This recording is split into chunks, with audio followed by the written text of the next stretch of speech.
મેરેજની season આવી ગઈ છે અને અમુક ટાઈમે તો શું હોય છે કે આપણે આવી રીતે બંગડી પેક કરીને પણ દૂર લઈ જવાની હોય છે. એટલે કે અહીં ડાયમંડવાળી કે કાચની બંગડીઓ આપણે પેક કરી નથી શકતા, કેમ કે પેક કરીએ તો તૂટી જતી હોય છે. તો એકદમ સિમ્પલ હું તમને ટિપ્સ બતાવું છું. ઘરમાં આ ટાઈપના જો મોજા તો હોય જ છે, તો ગમે તે લૂઝ મોજા હોય, જૂના ફાટેલા મોજા હોય તો તેને આવી રીતે છે ને હાથમાં તમારે આવી રીતે ઊંધા પહેરી લેવાના છે.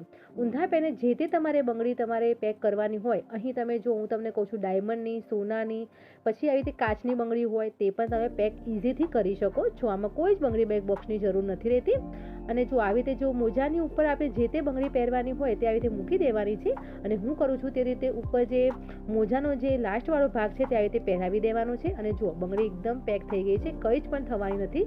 અને જે મોજો જે વધારાનો જે વધ્યો છે તે આવી રીતે ગોળ રાઉન્ડ કરીને તેને એક બોલ છે તે ટાઈપનો બનાવી દેવાનો છે. તો આ બંગડી શું છે કે તમારા હાથથી પછડાશે, દબાશે, કોઈ પણ વજન આવશે તો પણ તૂટવાની નથી.